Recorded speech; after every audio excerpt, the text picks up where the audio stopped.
Hello friends, welcome back to my channel. So today నేను charging stations గురించి మాట్లాడాలనుకుంటున్నాను. So majorly నేను use చేసే ఛార్జర్స్, నా ఎక్స్పీరియన్స్ జస్ట్ అవి షేర్ చేసుకుందామని. సో బేసిక్గా మనకి పబ్లిక్ ఛార్జర్స్ ఉంటాయి కదా, ఫాస్ట్ ఛార్జర్స్. అందులో మనకి బీపీ సెల్, హెచ్పి ఛార్జ్ ఉంది, అండ్ స్టాటిక్ ఉంది. స్టాటిక్ నెక్స్ట్ ఇంకేమున్నాయి. సో జియో బీపీ ఉంది. Jio BP, Tata power easy charge అది కూడా ఉంది. ఈ ఛార్జెస్ ఉన్నాయి మేజర్లీ. ఇవన్నీ ప్రైవేటు. మేజర్గా మనకి బీపీ సెల్, ఈ టాటా అయితే హెచ్పి ఛార్జ్, ఇవైతే మనకి బడ్జెట్లో ఉంటుంది అనమాట. యూనిట్ ప్రైస్ చాలా తక్కువ కంపారిటివ్లీ ఈ ప్రైవేట్ వాటి కంటే.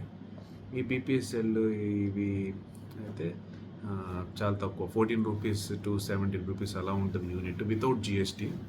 సో ఇంకా రిమైనింగ్ ఛార్జెస్ అన్నీ 22 నుంచి 25 రూపీస్ మధ్యలో ఉంటుంది ప్రైజెస్. సో ఫస్ట్ దానికి వచ్చేసరికి బీపీసీఎల్ ఈ డ్రైవ్. ఇది మనకి ఈ డ్రైవ్ యాప్ ఉంది, యాజ్ వెల్ యాజ్ స్టాటిక్ అది ఇంటిగ్రేటెడ్ యాప్ అనమాట. సో మనకి వేరెవర్ నియర్ బై ఛార్జెస్ ఉంటాయో అవన్నీ కూడా స్టాటిక్ యాప్లో మనకి చూపిస్తుంది అనమాట. సో ఈ డ్రైవ్ వచ్చేసరికి మనకి 30 కిలోవాట్స్ ఛార్జర్, 60 కిలోవాట్ ఛార్జర్ మనకి చూపిస్తుంది ఈ డ్రైవ్ యాప్లో. ఎక్కడ ఉంటే అక్కడ చూపిస్తుంది అనమాట. సో మేజర్లీ ఈ వీటితో వచ్చే ప్రాబ్లం ఏంటంటే, ఈ బీపీసీఎల్, హెచ్పి ఏంటంటే అవి ఎప్పుడు వర్క్ అవుతాయో ఎప్పుడు వర్క్ అవ్వవో అది మనం అది చెప్పలేము అనమాట. సో మేజర్లీ వర్క్ అవుతాయి, కానీ as well as same work అవ్వని కూడా చాలా చూశాను నేనైతే నా పర్సనల్ ఎక్స్పీరియన్స్లో. సో బీపీసీఎల్ అయితే నాకు one of the best and cheapest charging station నా ఒపీనియన్ అయితే. నేను మ్యాక్సిమం ఎక్కడ డ్రైవ్కి వెళ్తున్నా మ్యాక్సిమం ఫస్ట్ బీపీసీఎల్లే నేను నా ఫస్ట్ చాయిస్ అనమాట. ఎందుకంటే యూనిట్ ప్రైస్ తక్కువ కాబట్టి. సో అదే చూస్ చేసుకుంటా. కాకపోతే ప్రాబ్లం ఏంటంటే అవి వర్క్ అవుతాయో వర్క్ అవ్వో మనం చెప్పలేం స్టేషన్కి వెళ్ళేంతవరకు. నెక్స్ట్ వచ్చేసి మనకి హెచ్పిఈ ఛార్జ్ ఉంటుంది. ఇది కూడా యాప్ ఇంటర్ఫేస్ అంతా బాగానే ఉంటుంది ఫ్రెండ్స్ ఇది మనకి. సో హెచ్పిఈ ఛార్జ్ వచ్చేసరికి మనకి 16.65 పడుతుంది అనమాట. 16.65 రూపీస్ పడుతుంది వితౌట్ జిఎస్టీ. సో మనకి ఇది 30 కిలోవాట్స్ ఛార్జర్, సమ్ ప్లేసెస్లో మనకి 60 కిలోవాట్ ఛార్జెస్ కూడా దొరుకుతాయి అనమాట. ఇంకోటి ఏంటంటే ఫ్రెండ్స్, మనకి ఇప్పుడు ఈ బీపీసీఎల్, హెచ్పి ఛార్జ్ ఉన్నాయి కదా, ఇందులో ఏంటంటే మనకి 30 కిలోవాట్, 60 కిలోవాట్స్ ఛార్జర్స్ ఉంటాయి అనమాట. సో 14 రూపీస్ మనకి పడుతుంది ఇందులో. 14, 16 ఇంకోటి హెచ్పి. ఇందులో మనకి బెనిఫిట్ ఏంటంటే మనకి ఛార్జర్కి 2 గన్స్ ఉంటాయి కదా. ఇన్ కేస్ ఎవరన్నా అవతల వాళ్ళు లైక్ ఎవరు వాడట్లేదు, యూజ్ చేయట్లేదు అనుకోండి. ఇన్ కేస్ 60 కిలోవాట్ ఛార్జర్ అయితే మనకి 60 వచ్చేస్తుంది అనమాట. సో మనకి 14 రూపీస్కి 60 కిలోవాట్ ఛార్జింగ్ వస్తున్నట్టు. So which is comparatively like more than 30 kilowatts కదా, మనకి కొంచెం స్పీడ్గా ఛార్జ్ అయిపోతాయి అనమాట 60 కిలోవాట్స్ అవుట్పుట్ మనకు కానీ వస్తే. సో ఇది ఒక బెనిఫిట్ నేను అబ్జర్వ్ చేశాను ఈ హెచ్పిలో, బీపీసీఎల్లో. So yes. నెక్స్ట్ వచ్చి నా ఫేవరెట్ ఛార్జర్ జియాన్ ఛార్జింగ్. నాకు అసలు యాప్ ఇంటర్ఫేస్ అసలు అదైతే నాకు చాలా బాగా నచ్చింది ఫ్రెండ్స్. జియాన్ అయితే అసలు కంపారిటివ్లీ చాలా less, that to output is 120 kilowatt. జియాన్ ఎక్కడున్న మ్యాక్సిమం 120 కిలోవాట్ ఛార్జర్ నేనైతే చూశాను. సో ఈ 120 kilowatt charger 21 rupees plus GST.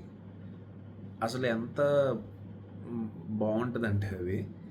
మిగతా ప్లేయర్స్ వచ్చేసి 25 రూపీస్ పెడతారు, 30 కిలోవాట్ ఛార్జర్ ప్రొవైడ్ చేసి మళ్ళీ 30 కిలోవాట్ ఛార్జింగ్ స్పీడ్ ప్రొవైడ్ చేస్తారు. ఇది మన 120 kilowatt 21 rupees plus GST. Interface కూడా చాలా బాగుంది జియోన్ది.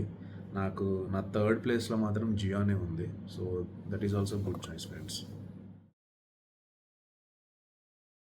యాప్ స్టాటిక్ వచ్చి నేను ఎక్కడ స్టాటిక్ ఛార్జర్స్ అయితే వాడలేదు. బట్ స్టాటిక్ ఏంటంటే మనకి ఇంటిగ్రేటెడ్ యాప్ లైక్ మిగతా బీపీసీఎల్ ఛార్జర్ చూపిస్తుంది, హెచ్పి ఛార్జ్ చూపిస్తుంది, అండ్ ఛార్జ్ జోన్కి సంబంధించినవి కూడా కొన్ని కొన్ని చూపిస్తూ ఉంటుంది. అంటే మన చుట్టుపక్కల ఏవైతే వాటి లిస్టెడ్ ఉంటాయో నాకు తెలిసి అవి మాత్రం చూపిస్తాయి. సో స్టాటిక్ నాకు app wise like chargers wise ఎక్కడ ఏమేమి ఉన్నాయి అది బాగా నచ్చింది స్టాటిక్లో. సో స్టాటిక్లో కూడా మళ్ళీ కొంచెం మెంబర్షిప్ అది ఉంటాయి, స్టాటిక్ మైల్స్ అది ఇదని. సో ఆ సబ్స్క్రిప్షన్ తీసుకుంటా కూడా మనకి 10% లైక్ క్యాష్ బ్యాక్ వస్తుంది అనమాట Statiq. So that is good thing in Statiq like what I observed. వచ్చేసి Tata power easy Charge. Friends నాకైతే నా ఎక్స్పీరియన్స్ అయితే నాకు అసలు టాటా అది నచ్చలేదు ఫ్రెండ్స్. అసలు ఆ యాప్ అసలు అది ఛార్జర్ అది కనెక్ట్ చేస్తే అది ఎప్పుడుకో ఛార్జ్ అవుతుంది.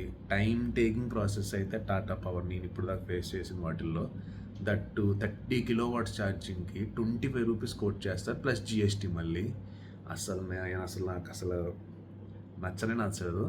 ఆ యాప్ ఏంటో అర్థం కాదు, సెషన్ అదంటే అది క్లిక్ చేస్తే ఏం వర్క్ చేయవు అసలు. నేను ఒక దగ్గర అయితే అసలు ఆల్మోస్ట్ 10% ఛార్జింగ్ వచ్చేసింది, అవుట్ ఆఫ్ స్టేషన్ ఉన్నాను. టాటా పవర్ ఈజీ ఛార్జర్ దొరికింది. సో లిటరల్లీ ఫ్రెండ్స్ నేనైతే ఆల్మోస్ట్ 40 minutes నాకు అది ప్రాసెస్ అది ఛార్జ్ అవుతుందో లేదో చూపించదు. సో నాకు అసలు నచ్చలేదు, ఎక్స్పీరియన్స్ నచ్చలేదు. దట్టు మళ్ళీ హెవీ ప్రైస్ విత్ లో capacity 30 kW 25 rupees slow charging. అది నాకైతే అదంత నచ్చలేదు అనమాట. So that's it with Tata power. Next charge zone app friends. Charge zone chargers కూడా బాగుంటాయి. సో మనకి ఇక్కడ 60 kW 120 kW ఛార్జర్స్ అయితే మనకి దొరుకుతాయి అన్నమాట ఇందులో. సో ఇక్కడ వీళ్ళు ఎలా కోట్ చేస్తున్నారంటే 120 kW ఛార్జర్కి అయితే 22 రూపీస్ అలా కోట్ చేస్తున్నారు ప్లస్ జిఎస్టీ. 60 kW ఛార్జర్ ఉంది, దానికి 18 rupees per kilowatt 18 rupees per kilowatt charge చేస్తున్నారు. నాకు అది కూడా బడ్జెట్ వైజ్ నాకు నచ్చిందనమాట ఛార్జ్ జోన్లో. ఇవన్నిట్లో అంటే మిగతా ప్లేసెస్లో కూడా అలాగే పెట్టారు లేదు నాకు తెలీదు, బట్ నేను ఉండే ప్లేస్ దగ్గర అయితే లైక్ 18 రూపీస్ పర్ యూనిట్ అనమాట. సో ఛార్జ్ జోన్ కూడా నాకు అది బాగా నచ్చింది. So good.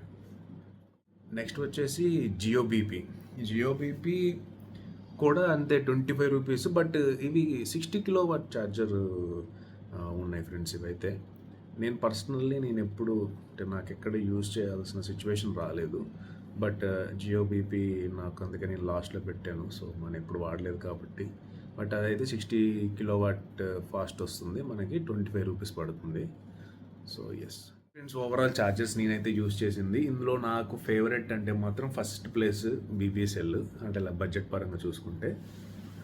తర్వాత హెచ్పి నచ్చుతుంది. తర్వాత జియాన్ నాకు బాగా నచ్చింది ఫ్రెండ్స్. జియాన్ అయితే నేను ఇంకా జియాన్ ఉందంటే జియాన్ దగ్గరే పెట్టేసుకుంటాను. దట్ 120 kW అసలు 20 minutesకి అసలు మనకి ఏముంది ఫ్రెండ్స్, జస్ట్ ఒక కాఫీ బ్రేక్ తీసుకొని ఒక కాఫీయో టీయో తిని 2 ఉస్మానియా బిస్కెట్స్ తిన్నా మనకి అసలు ఆల్మోస్ట్ 20%కి 20 minutes పెట్టినా చాలా 40% to 50% ఛార్జ్ అయిపోతుంది friends. 120 kW is the best one which in my opinion. So నేను మ్యాక్సిమం ట్రిప్స్లో ఉండి ప్రిఫర్ చేయాలనుకుంటే ఛార్జర్ మాత్రం 120 kW. నాట్ ఓన్లీ జియాన్ అనే కాదు, 120 kW ట్రావెల్లో ఉన్నప్పుడు ఫ్యామిలీతో ఉన్నప్పుడు most preferable 120 kW. So yeah, this is my experience with all the chargers which I used as of now. So yeah, that's it. Thank you for watching. Bye.